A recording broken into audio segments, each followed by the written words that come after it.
Monsieur le Président, Messieurs les ministres, Madame et Monsieur les co-rapporteurs, mes chers collègues, d'abord permettez-moi de féliciter. Les félicitations ne peuvent pas s'enlacer, donc on peut les répéter. Et permettez-moi donc, au nom du MoDem, de vous féliciter pour le rapport que vous avez déposé.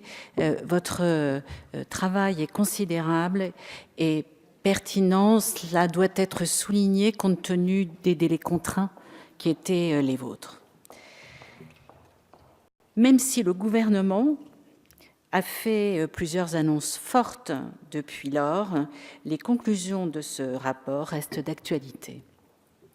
Il propose un point d'étape, ce rapport, sur le déploiement du plan France Très Haut Débit, lancé au printemps 2013, en rappelant l'impératif d'un égal accès au réseau pour tous et partout.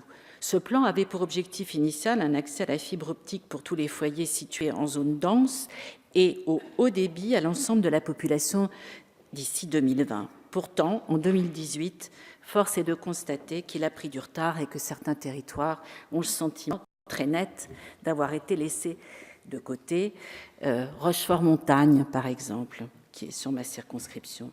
Et ce sont bien les disparités de couverture entre les zones denses et celles moyennement denses ou peu denses qui ont retenu notre attention. Madame et Monsieur les co-rapporteurs, vous le dites dans votre rapport, ce sont aujourd'hui 6 400 000 Français qui n'ont toujours pas accès à un débit Internet rapide et de qualité. Cette situation, qui touche généralement les habitants de zones peu denses, est aggravée par une faible couverture mobile qui ne leur permet pas par ailleurs de passer des appels de chez eux. Trop, c'est trop. Et les besoins en très haut débit sont les mêmes, on l'a dit, répétés, mais la répétition a une vertu pédagogique, c'est pourquoi j'insiste. Ce sont les mêmes, ces besoins, quelle que soit la zone d'habitat. Et les inégalités dans ce domaine-là sont particulièrement inacceptables. Notre société évolue, les entreprises ont de plus en plus besoin et recours aux nouvelles technologies et de nouveaux métiers apparaissent grâce aux possibilités offertes par le numérique. L'attente des Français en connexion Internet et mobile, comme partout dans le monde, ne fait que croître. Vous le savez, le groupe MoDem est particulièrement attaché et sensible à la question de la fracture territoriale. Mais là encore, beaucoup avant moi l'ont dit. Vous le savez, offrir un accès au numérique à chaque Français, quel que soit son lieu de résidence, c'est désenclaver les territoires périphériques et renforcer le sentiment d'inclusion citoyenne pour ceux qui sont éloignés géographiquement ou socialement.